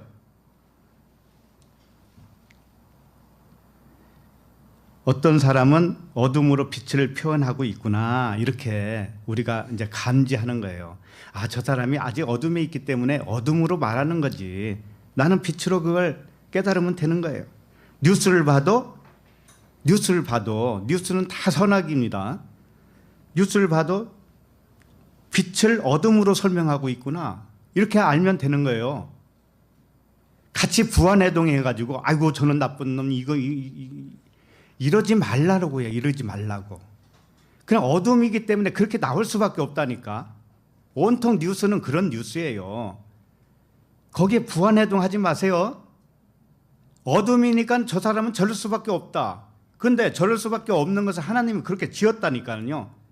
그러면 나는 진리를 알았으면 그것을 이제 진리로 변환시켜야 돼.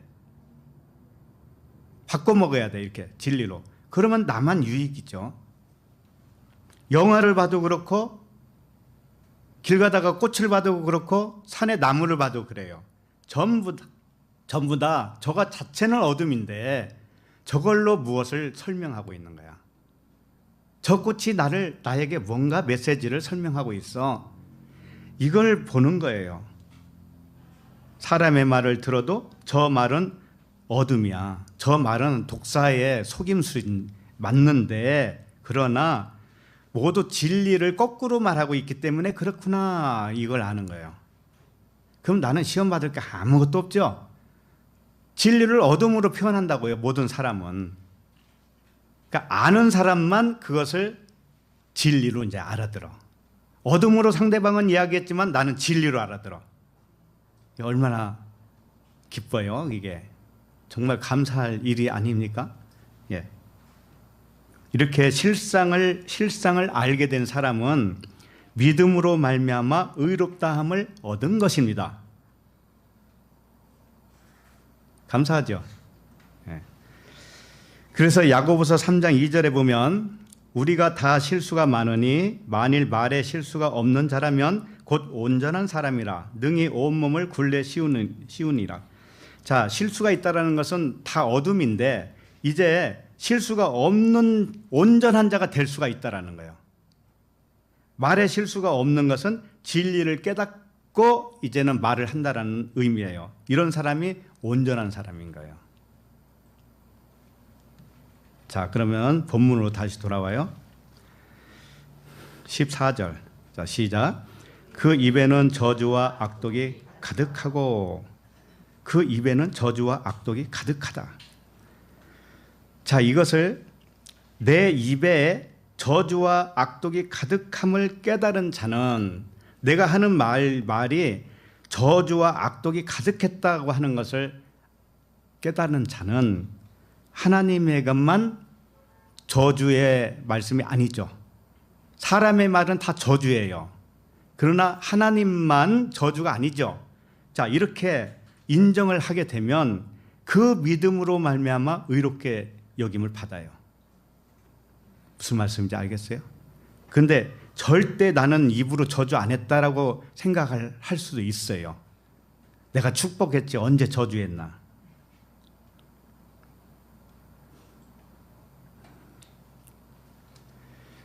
아까도 말했지만 진리를 알기 전에는 전부 저주한 거예요.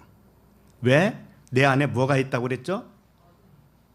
시체, 썩은 시체, 더러운 거, 목구멍이 열렸다고 그랬잖아요. 그 무덤에서 나오는 것만 있었어요. 그것은 언제까지냐면 내가 이 진리를 깨닫지 못했을 때까지. 그러면은 그 시체 더러운 것으로 말을 했으니 저주한 거예요, 안 한 거예요? 예. 인간적으로 봤을 때는 축복한 것 같아도 그거 저주예요. 자, 시편 109편 16절을 봅시다.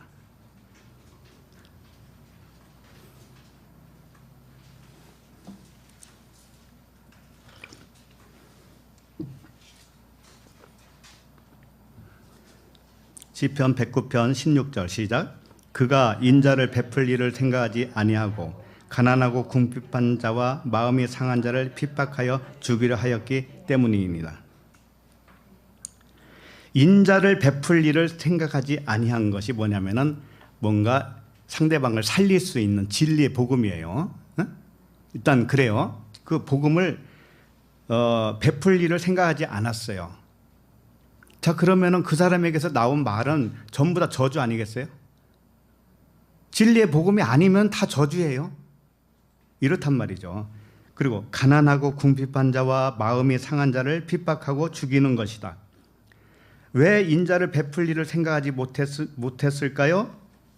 일단 왜 인자를 베풀 일을 생각하지 못했을까요? 그 사람 안에 뭐가 없기 때문에. 그렇지, 진리가 없기 때문에 베풀 수가 없어요. 그러니까는 자기 입에서 나온 것은 진리 이외의 것이 나왔죠. 썩은 것이 나왔죠. 더러운 것이 나왔죠. 그걸 저주라고 하는 거예요. 저주했다? 그러면은 자기 안에 진리의 복음이 없으니까 육신의 생각으로만 말했다는 얘기잖아요.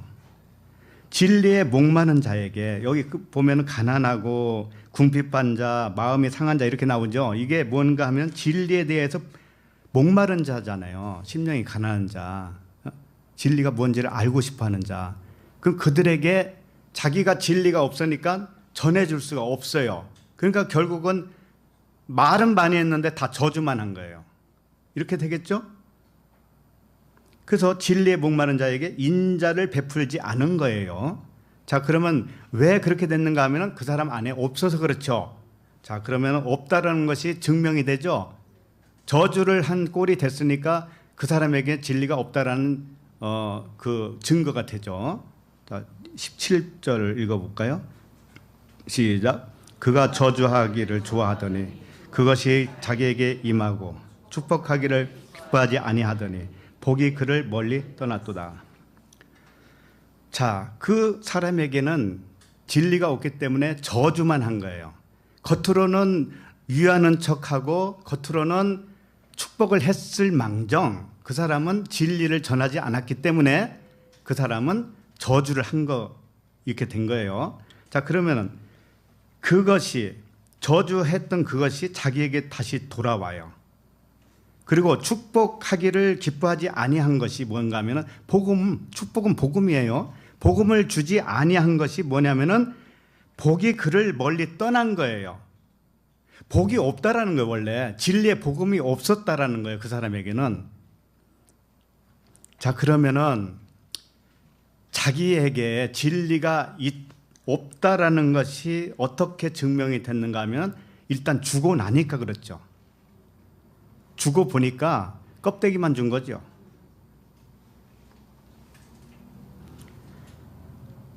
자, 그러면은 여기서 중요한 진리를 발견할 수 있어요. 무슨 이야기냐면은 내가 주는 것이 곧 내 안에 있는 것을 준 거예요. 내 안에 내가 누구에게 줬잖아요. 그러면 내 안에 있는 걸 줬다고요. 자, 누구에게 쓰레기를 줬습니다. 그러면 내 안에 뭐가 있었어요? 쓰레기. 그럼 내 안에 좋은 음식이 있었어요. 그럼 음식을 주었어요. 그러면 내 안에 뭐가 있다라는 거죠? 예, 음식이 있었던 거예요. 그래서 내 안에 뭐가 있는지를 증명하려면은 어떻게 해야 된다는 거죠? 주어봐야 돼. 주어봐야 되는 거예요. 주어봐야 되는 거예요. 그래서 이건 물질 세계에서도 동일하게 적용이 될 수 있어요. 이 물질 세계에서도. 어떻게 된 거냐면은 우리가 가지고 싶은 것이 있습니까? 가지고 싶은 거. 가지고 싶은 것이 있으면 나에게 그게 있다라는 거예요? 없다라는 거예요? 없기 때문에 가지고 싶죠. 근데 사실은 있어도 없다고 생각을 했기 때문에 그럴 수도 있어요. 예를 들면 이거예요. 여러분 안에 진리가 아직은 나에게 진리가 없는 것 같아 라고 생각하는 사람도 있을 수가 있어요. 그런데 누군가에게 한번 주어봐요. 담대하게 한번 주어보시라고. 그럼 나도 모르게 진리가 나오는 것을 자기도 모르게 보고 놀랄 거예요. 아직 없다고 생각하니까 못 주는 거예요. 이와 같이 자신이 우리가 가난하여서 많은 소유를 원합니까? 근데 성경 하나님은 가난하고 부한 거 없다고 그랬어요. 근데 자기 자신이 가난하다고 생각해요. 그래서 더 많은 소유를 원해요. 그러면은 하나님은 가난한 것도 없고 부한 것도 없다고 분명히 말씀하시는데 사람은 가난하다고 여겨요. 자, 그러면 자기에게 뭔가 소유가 부족하다는 그렇게 느끼고 있다라는 의미죠. 자기에게 소유가 없다라고 느끼고 있는 것이죠. 자, 그러면은 자기가 가지고 싶은 소유 있죠. 자기에게 없다고 생각했는데 있을 수가 있어요. 무슨 얘기냐면은 예를 들면은 나에게 부족한 것만 있어. 없어. 모자라기만 해. 그런데 그 모자라다고 생각하는 거, 내가 원하는 거 있죠. 소유, 갖고 싶은 소유, 그것을 자기에게서 한번 주어봐요. 자기에게서 찾아서 한번 주어보라고요. 남을. 주면은 내 안에 있는 걸 준 거죠. 그럼 내 안에 있네요. 그죠? 안 줬기 때문에 없다고 생각한 것이지 주어봐야 한번. 그러면 내 안에 있다라는 거 알게 될 거예요. 이게 굉장히 어려운 건데, 그러니까 이런 거예요. 내가 원하는 거 있죠. 갖고 싶은 원하는 거. 그것을 남에게 주어보라니까. 그러면 이렇게 생각하지. 아니, 없어서 갖기를 원했는데 어째서 자기에게서 그걸 찾아서 주라고 합니까? 그러잖아요. 근데 있다니까, 분명히. 있어요. 없다고 생각하니까 없는 거지. 근데 찾아보면 있다니까. 있어요. 분명히 있다고. 그럴 때 그 사람은 이미 가진 것이 돼요. 그렇기 때문에 하나님은 그 사람의 마음을 지켜줘요.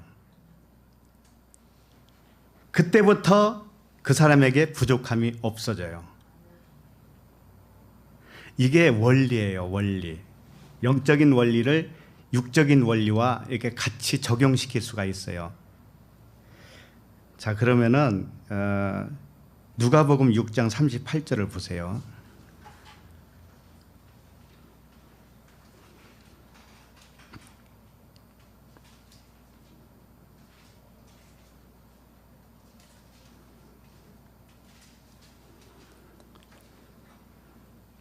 누가복음 6장 38절 시작. 주라 그리하면 너희에게 줄 것이니 곧 후이되어 누르고 흔들어 넘치도록 하여 너희에게 안겨주리라. 너희가 헤아리는 그 헤아림으로 너희도 헤아림을 도로 받을 것이니라. 주라 그리하면 너희에게 줄 것이니 그러죠. 그러죠? 그리고 헤아림으로, 너희 헤아림으로 그 헤아리는 그 헤아림으로 너희도 헤아림을 받는다라고 하는 것은 내가 없다라고 헤아리는 거예요. 내가 없다라고 헤아리기 때문에 남을 줄 수 있어요, 없어요? 못 줘요. 그러니까 이런 거죠. 예를 들면 이제 현실적인 문제로 나옵시다. 우리가 봉급을 타서 사는 사람이 있죠. 매월 봉급. 그러면 딱 정해졌잖아요. 자, 거기서 이것 떼고 저것 떼고 저것 떼고 하면은 남을 도울 수 있는 여력이 없어요. 그런데 나한테 도움을 요청하는 사람이 있었어요. 그래서 안 주는 거예요. 자, 그런데 하나님의 말씀에 비춰보니까 주라 그러면 후히 주시고 후히 주신다고 그랬단 말이에요. 그런데 헤아려요, 헤아려. 아니, 봉급이 딱 정해졌는데 어떻게 후히 준다는 말이지? 그러면 하나님보다 자기가 더 명석하다는 거 하는 거 아니에요? 자기는 봉급이 올라가기 전에는 수입이 더 이상 뭔가 있을 가능성을 생각을 못 하는 거죠. 이게 헤아리는 거예요. 자, 그러면 하나님을 만홀히 여기는 거죠. 그럼 그 사람은 없는 거예요. 못 주니까 없는 거예요, 그 사람은. 그러면 없도록 계속 그렇게 돼요, 그 사람은. 자, 그런데 주라 나에게 요청을 했어, 누군가. 그래서 앞뒤 생각 안 하고 그냥 줬어요. 그랬더니 주었으니까 자기에게 있었잖아요. 자기에게 있는 것이 증명이 되었죠. 자, 그러면은 주고 나니까 내가 있었구나 이렇게 되겠죠. 그러면 그 마음을 하나님은 그 마음과 생각을 지켜주셔요. 그 마음과 생각을 지켜주신다니까요. 그러면 항상 있게 해주셔요. 항상 있게 해주신다니까. 이게 복음도 마찬가지예요. 우리가 복음을 전하잖아요. 그러면 나에게 복음이 있었구나, 진리가 있었구나 이렇게 되겠죠. 그러면 하나님은 더 있게 해주신다니까.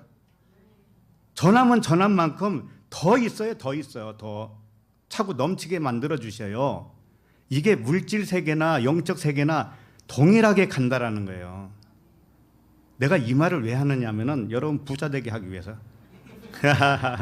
가난하고 부자 이거 없어요. 그러니까 이 원리를 따라서 우리 서로 나누라고요. 나눠. 왜 이렇게 인색하냐고. 예. 서로를 나누란 말이에요. 부족한 사람이 있는 거 하면은 내 눈에 띄잖아요. 내 눈에 띈 사람이 그걸 줘야 되는 거예요. 남 생각하지 말고. 남이 어떻든 간에. 그러면 내가 누군가에게 줬죠? 그러면 나한테 있었던 증거가 되죠. 그러니까 이런 말이 있잖아요. 쓴 것만 자기 거라. 쓴 것만 자기 거라. 어떻게 쓴 건데 자기 것이 돼. 그러나 이건 심오한 진리였어요. 쓰면 하나님이 그 생각을 지켜주신다니까. 그 생각과 그 마음을 지켜주셔요. 예를 들면은 좀 심하게 말해서 떼거리도 없다. 어떤 사람이 떼거리도 없어서 먹을 것이 없어요. 그래서 아들하고 오늘 한 끼 먹고 그냥 마지막으로 한 끼 먹고 그냥 끝내자 이러고 있는데 어떤 사람이 세 끼 굶었다고 하면서 찾아와서 밥 좀 달라고 그러네. 속도 없이. 그래서 밥 한 사발도 없다고 그랬어요. 그랬더니 잘 보라고 그래도. 있는 것이 뭐냐 그랬더니 밀가루 한 움큼밖에 없네요. 예? 그리고 기름 조금밖에 없네요. 그랬더니 그걸로 밥 한 사발 만들어서 일단 나한테 가져와 봐 그랬어요. 근데 가기 싫었는데 그냥 했어요. 그랬더니 그 사람이 뭐라 하냐면 나한테 가져와서 너 없지? 그런데 아들하고 너 먹을 거 계속 있을 걸? 그러는 거예요. 그게 누구 얘기예요? 사르밧 과부 엘리야와 이야기잖아요. 예? 엘리야가 사르밧 여인에게 떡 한 조각을 달라고 했는데 여인은 대답은 떡은 없고 가루 한 줌하고 병에 기름 약간 있다고 그랬어요. 엘리야가 뭐라 하냐면 두려워하지 말라 그래요. 두려워하지 말라. 떡 한 개를 만들어서 가져오고 그 후에 너와 아들을 위해서 만들어라 이렇게 얘기를 해요.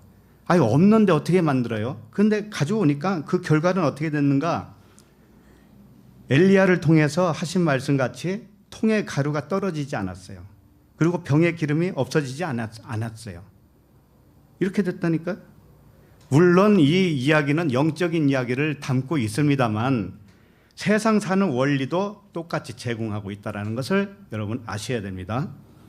이것을 사람의 교훈으로 받지 마세요. 이건 사람의 교훈으로 말한 게 아니고 이 원리를 적용해서 육적인 일에 표적으로 나타나게 된다라는 거예요. 육적인 일에 표적이 나타나요. 이게 실제로.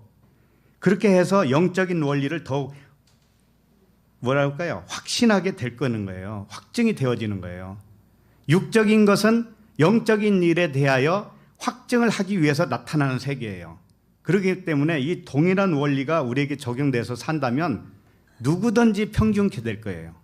평균케 하려 함이라 그랬잖아요. 예. 그러므로 우리 교회는 최소한 우리 교회만이라도 어려운 자가 있으면 도와드리고, 그러면 도와드리는 사람에게는 나에게 있었네 그러잖아요.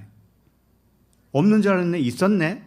냉장고를 다 뒤져보니까 엄청나게 많은 분량의 음식 재료가 많이 쏟아져 나오는 것을 알 수가 있어요. 많이 있었다라는 거예요. 없는 줄 알았더니. 그 있다라는 것을 증명이 됐죠. 그러면 하나님이 그때부터 항상 있게 만든다. 항상 있게 만들어요. 이게 하나님의 원리라니까. 자, 그러면은 본문 15절로 돌아옵니다. 본문 15절. 자, 시작.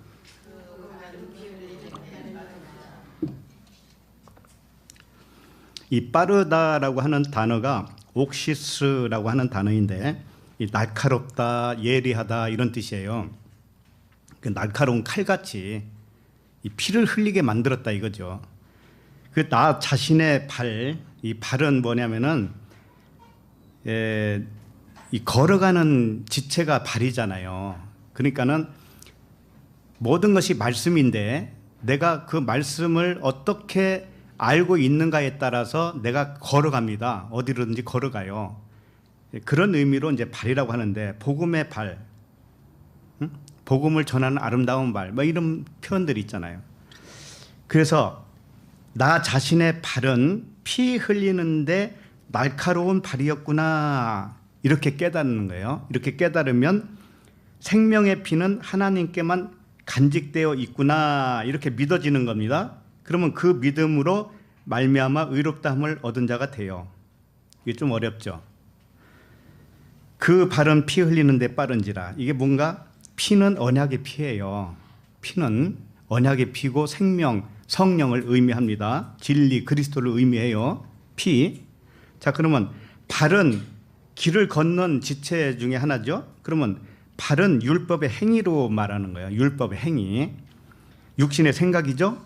이 율법의 행위로 걸어갈 때 진리를 흘려요. 진리를 흘려. 이게 무슨 말이냐면, 그 혈류병 여인이, 피 흘리는 혈류병 여인이 예수님께 와서 옷자락만 만져도 피가 멈춘다고 그랬잖아요. 그래서 치료를 받았죠. 그와 같이 우리는 율법의 행위를 하면서 살죠. 걸어가죠. 그러면은 진리의 피를 흘리는 것과도 같아요. 그래서 그 발이 오히려 진리를 피를 흘리게 만드는 날카로운 병기란 말이에요. 그 자체가. 그러면 혈류병자 환자예요. 그러니까 어둠으로 온 우리는 전부 다 그런 존재라는 뜻이에요. 그런 존재예요. 그러니까 죄 아래에 있는 자가 하는 모든 행위의 발을, 이것은 날카롭게 피를 흘리게 하는, 진리의 피를 흘리게 하는 그 행위란 말이에요. 그러니까 피가 이게 간직되어야 되잖아요. 간직되어야. 그런데 어느 날 은혜를 받고 나면 자기가 예수를 죽였구나라는 것을 알게 돼요. 예수는 자기 육신과 똑같은 겁니다. 그러니까 자기가 율법의 행위로 자기 진리 피를 흘렸잖아요. 그러니까는 혈류병 환자와 같다라는 것이고, 예수님을 찔러서 피를 흘린 자와 똑같은 거예요. 자기가 쉽게 말하면 예수를 죽인 자가 된 거예요. 내가 예수를 죽였구나, 이 행위로서. 이렇게 되겠죠. 자, 그러면 예수는 죽죠. 그럼 자기도 죽어요. 자기도 죽어요. 그러면은 피 흘리게 했으니까 자기도 죽어요. 그래서 그 피 흘림이 자기를 또 사함을 줘요. 그 피 흘림이. 이런 뜻이에요. 피 흘림이 없은즉 사함이 없느니라, 이렇게 되는 거예요. 자, 그러면은 잘 이해가 안 될 때는 어떻게 하라고 그랬어요? 묵상. 하나님께 질문. 그죠? 예. 저도 여기서 다 얘기하면 안 돼. 100%다 얘기하면 안 되고 살짝 남겨놔야 된다니까.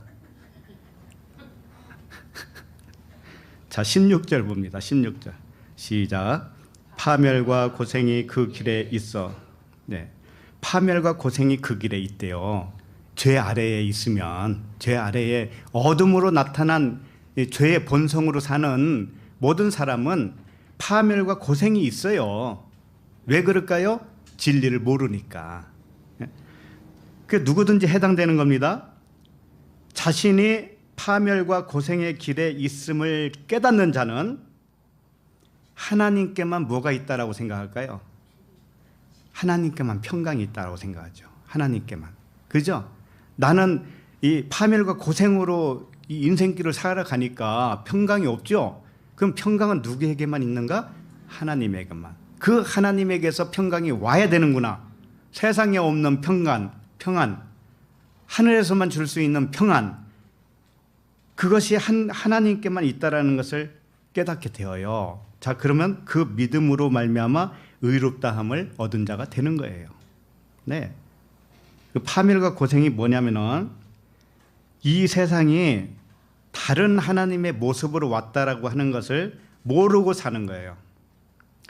이 세상은 하나님의 반대편 것으로 나타나는 거예요. 어둠으로 나타났어요. 그래서 깨닫게 하기 위해서 무엇을? 진짜 하나님을, 빛이신 하나님을 깨닫게 하기 위해서 주었는데 그걸 전혀 몰라. 그런 것조차 몰라. 모르고 그냥 사는 데만 집착해서 살아요. 그러다 보면은 그게 뭐예요? 파멸과 고생이에요. 모르고 살면 그렇다 이거죠. 자, 야고보서 5장 1절에 보면 들으라 부한 자들아 너에게 임할 고생으로 말미암아 울고 통곡하라 이렇게 돼 있어요. 자, 들으라 부한 자들아 그랬어요. 부한 자들이 임할 고생이라는 거예요. 자, 그러면 부한 자가 뭘까요? 부한 자는 법이 많은 자가 부자예요. 네? 법, 율법. 이 세상에 살면서 법 없이 사는 사람이 어디 있겠어요? 그런데 진리를 모르면 전부 다 법으로 그냥 엉켜 있다고요. 본인이. 그래서 법으로만 다 이해를 하고 법으로만 판결하고 법으로만 살아요. 이게 부자입니다. 부자. 이게 부자예요. 이 부자는 뭐냐면은 고생으로 살고 있다라는 거예요. 이게. 그게 파멸이라는 것이고 인간이 세워놓은 그 가치관과 세상 기준으로 사는 거 이것이 부자이에요. 부자. 이 세상은 부자와 가난함이 없어요. 사실은 영적인 부자 말고 영적인 가난 말고 이 실제로 우리가 사는 이 인간 세상은 부자도 가난도 없어요. 사실은 많고 적은 것도 없어요. 좋고 나쁜 것도 없어요. 선하고 악한 것도 없어요. 높고 낮은 것도 없어요. 왜냐하면 다 그림자니까. 그림자인데 뭘.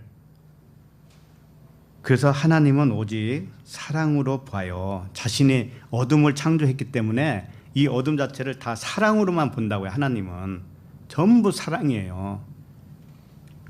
자, 그러면은 본문 17절을 봅니다.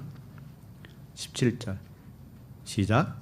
평강의 길을 알지 못하였고. 예. 평강의 길을 알지 못해요. 우리 어둠에 있는 사람들은. 그래서 내가 평강의 길을 알지 못했었구나 라고 깨달아져요. 그러면 누구에게만 평강이 있다고요? 하나님에게만 평강이 있구나. 이걸 알게 되면 그 믿음으로 말미암아 의롭다함을 얻어요. 이 반전 드라마라고요. 역설법이란 말이죠. 요한복음 14장 6절을 보면 예수께서 이르시되 내가 곧 길이요 진리요 생명이니 나로 말미암지 않고는 아버지께로 올 자가 없느니라 그랬어요. 여기 보면 17절 우리 그 본문에 평강의 길이라고 그래요. 길. 이게 누구냐면은 나는 길이요 진리요 생명이라고 하는 예수 그리스도잖아요. 그죠? 예수께서 진리와 생명으로 가는 길이라는 뜻이에요. 이게 육체 예수는 진리와 생명으로 가게 하는 길이라는 거예요. 그렇다면은 이 보이는 이 세상 있죠. 예? 어둠으로 나타난 이 세상, 이것이 길이라는 거예요.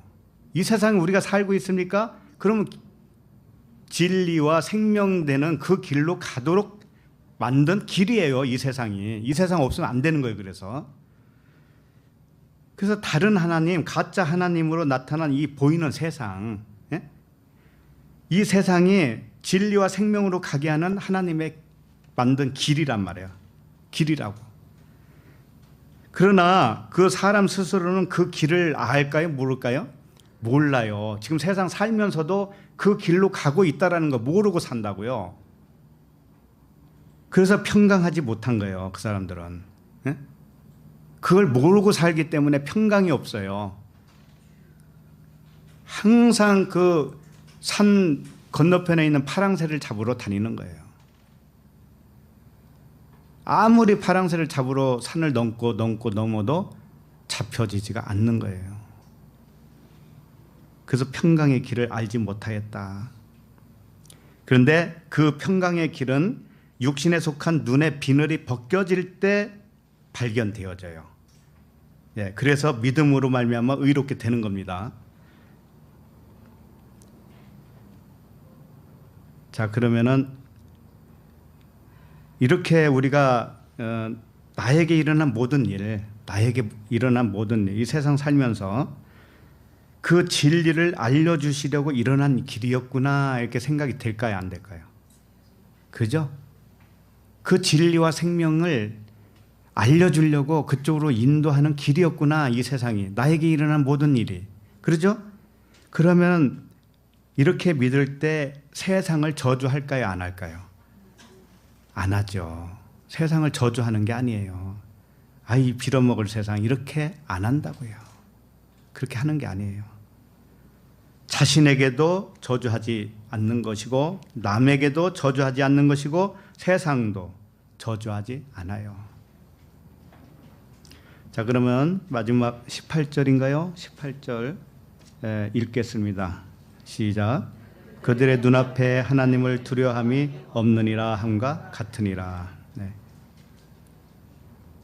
이거 이 눈앞에 하나님을 두려워함이 없느니라 그랬는데 사람이 하나님을 두려워하지 않았다라는 그런 일반적인 말이 아니에요. 이게 사람은 하나님을 두려워해요. 왜 두려워 안 하겠어요?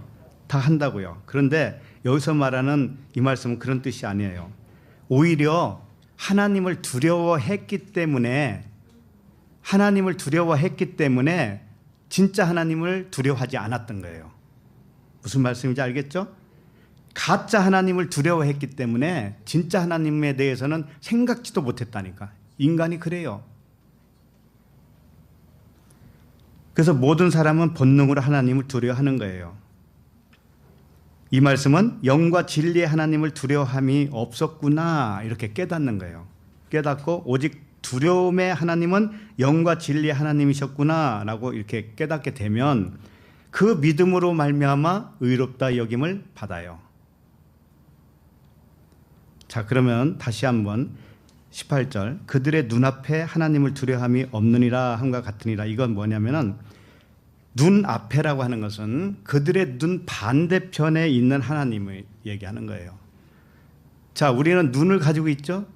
그러면 보이는 게 이 세상뿐이죠. 세상을 관리하는 하나님, 나에게 복주고 저주하고 그렇게 하는 하나님, 내가 어떤 사고를 당해서 재수 나쁜 일이 생길 수도 있는데 그것을 방지해 줄 수 있는 하나님, 겉에 거예요. 다 전부 다 겉에 거. 그 하나님은 두려워하는 거예요, 사람은. 그런데 그렇게 두려워하면 반대편에 있는 진짜 하나님을 두려워하지 않는 것과 같은 거예요.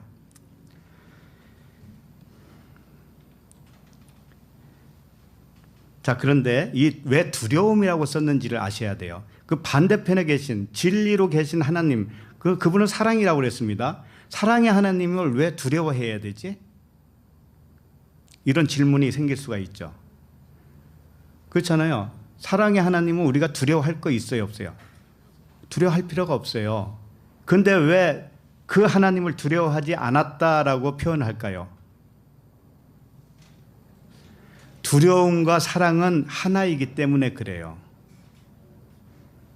진리의 하나님을 두려워하지 않았다고 하는 것은 진리의 하나님을 사랑하지 않았다라고 한 것과 같아요.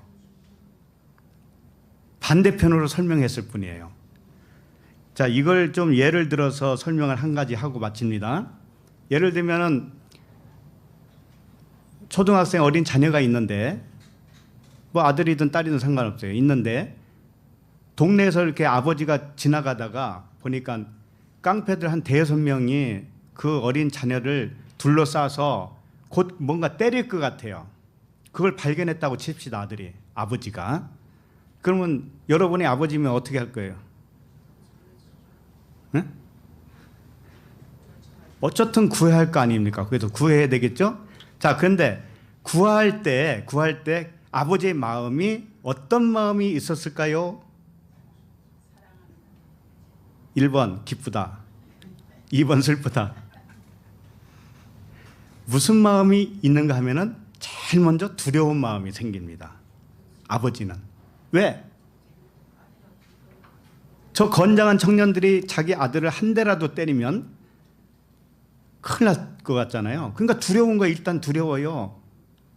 그러면 두려움은 도망가야 되나요? 일반적인 두려움은 도망갑니다. 안 그래요? 아니, 북에서 쳐들어왔는데 도망가지 안 도망가겠어요? 두려운데? 그런데 이 아버지의 두려움은 그런 두려움과 다르죠. 결코 도망갈 수가 없어요. 그 아들을 어떻게든지 구합니다. 5명이든 10명이든 상관이 없어요. 그 아버지에게는 눈에 뵈는 게 없다고요. 힘도 어디서 나오는지 몰라요. 그 건장한 애들을 그냥 발로 차고 손으로 때리면 그냥 나가 떨어지게 그렇게 했다는 건 아니고, 어쨌든 그 자기 자녀를 보호해서 빼왔습니다. 자, 그러면은 아버지는 두려운 마음이 있었어요. 자, 근데 두려웠는데 안 도망갔어요. 아들을 구했습니다. 그것은 무엇에 대한 반증이에요? 사랑이 있다라는 거죠. 사랑이. 그래서 사랑과 두려움은 하나예요. 하나로 나타나는 거라고. 그러니까 진리의 하나님을 두려워하지 않았다라고 하는 것은 진리의 하나님을 또 한편으로 사랑하지 않았다고 하는 것과 같아요. 네, 그와 같은 거입니다. 그래서 항상 하나님은 이 반전, 역설법, 반어법을 사용해요. 그래서 우리에게 그 진리를 가르쳐줘요. 그러니까 오늘 말씀도 겉으로만 보면 전부 다 희망이 없어 보이잖아요. 모든 사람을 죄에다 가두고 모든 사람 의인도 하나도 없고 다 치우쳐서 목구멍에서 열린 무덤에서 나오는 말을 다 그런 형식으로 이렇게 쓰여져 있는데, 알고 보니까 축복의 언어였죠. 복이죠, 전부 다. 우리를 율법의 행위로 안 하고 믿음으로 말미암아 의롭다함을 얻게 하기 위해서 그렇게 했다라는 거예요. 정리를 하면 하나님이 우리에게 가르쳐 주신 진리는 이분법으로 빛을 어둠으로 가르치고 있다라는 것이었어요. 반어법으로 하나님의 의를 사람의 불의로 나타냈다라는 거예요. 역설법으로 참된 것과 이게 모순되게 설명하고 있었다라는 거예요. 우리가 이것만 이해한다고 해도 하나님의 사랑을 더 깊이 깨닫게 될 겁니다. 우리 모두 이 눈과 귀가 열려서 이 귀한 은혜를 받아 누리시길 바랍니다. 네, 기도하겠습니다. 하나님 아버지, 은혜를 감사합니다. 우리가 하나님을 오해하고 사람의 생각을 따라 살아온 저희들을 불쌍히 여겨 주옵소서. 이토록 진리 안에서 자유를 주시건만 자기 생각과 육신의 기준으로 말미암아 무거운 짐을 지고 있지는 않은지 모든 형제와 자매에게 자유와 평강을 허락하여 주시옵소서. 모든 자녀들에게 내면에서 들려주시는 주님의 음성이 더 크고 더 명확하게 들려지도록 은혜를 베풀어 주시옵소서. 예수 그리스도 이름으로 기도합니다. 아멘.